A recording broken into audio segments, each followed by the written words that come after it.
పవన్ కళ్యాణ్ తను ఒక మెసేజ్ ప్రజలకి ఇవ్వాలనుకుంటున్నారేమో అని నా డౌట్. ఏంటంటే ఏంటది? రేషన్ని అక్రమంగా జరగకూడదని నేను ప్రయత్నించాను. అలాగే బెల్ట్ షాపులు అంగీకరించని నేను ముందే చెప్పాను. అట్లాగే పేకాట వద్దని నేను ముందే చెప్పాను. దాని మీద నివేదికలు కూడా అడిగాను.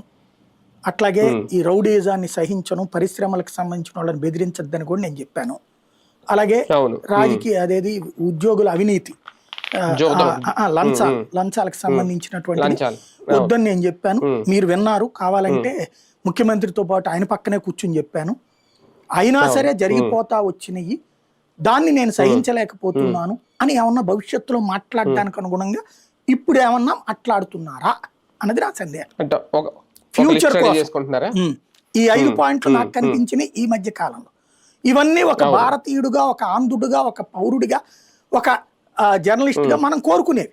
అవన్నీ లేని సమాజం కావాలి, ఖచ్చితంగా అంతే, సపోర్ట్ చేయాలి. వాటిని మనందరం సమర్థిస్తాం. కానీ వాటన్నిట్లలో ఒక పాలకుడిగా నేను ఫెయిల్ అవ్వలేదు. ఎందుకంటే నేను పాలకుడిని కాదు, చంద్రబాబు పాలకుడు. ఆయనకి నేను సంపూర్ణ మద్దతు ఇచ్చినా కూడా ఆయన చేయలేకపోయాడు. కాబట్టి నాకు మద్దతు ఇవ్వండి, నన్ను సీఎం చేస్తే నేను చేస్తానని చెప్తాడా ఏంటి భవిష్యత్తులో అన్నది నా సందేహం.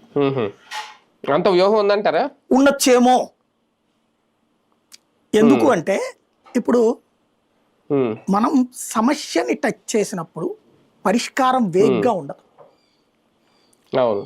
ఒక స్టూవర్ట్పురం దొంగల్ని మార్చాలనుకున్నప్పుడు మీరందరూ మారండరా అని రోజు కర్రలు ఉచ్చుకున్న 4 బాధేస్తే మారిపోరండి. తిండి దక్కాలి కదా, వాళ్ళకి పిల్లల్ని పోషించాలి కదా.